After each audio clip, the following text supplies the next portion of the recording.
ये है दरभंगा जिला के ग्राम पंचायत शीशो पश्चिम स्थित स्वास्थ्य उपकेंद्र।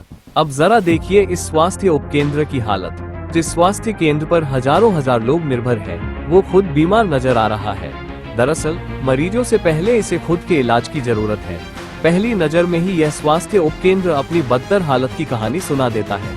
परिसर में चारों ओर झाड़ झंखाड़ उगाए हैं, पर इन्हें देखने वाला कोई नहीं। स्वास्थ्य उपकेंद्र और इसके परिसर में स्वच्छता की कैसी व्यवस्था है, यह आप खुद अपनी आंखों से देखकर समझ सकते हैं। जैसी हालत बाहर, कमोबेश वैसी ही स्थिति अंदर। और अगर कहीं जरूरत पड़ गई तो इसके टॉयलेट तक जाने के लिए आपको काफी हिम्मत जुटानी होगी। जंगल झाड़ से होते हुए कीड़े मकोड़ों के भय के साथ इसके टॉयलेट तक पहुंचना वाकई आसान काम नहीं।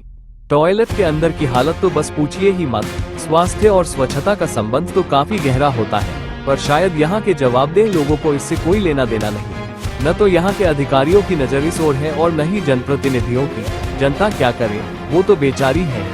वैसे भी आमतौर पर समाज का जो वर्ग इन सरकारी स्वास्थ्य केंद्रों पर चिकित्सा सुविधा के लिए आता है, वो मजबूर ही होता है, क्योंकि महंगे निजी अस्पतालों का रुख करना उसके लिए आसान नहीं होता। तमाम सरकारी वादों, दावों और कोशिशों के बावजूद ऐसे स्वास्थ्य केंद्रों की यह दयनीय स्थिति अत्यंत चिंताजनक है। सिर्फ निर्माण कर देने भर से जरूरतमंदों को उत्तम चिकित्सा सुविधा नहीं मिलनी, इसके लिए सुचारू प्रबंधन और संचालन भी जरूरी है।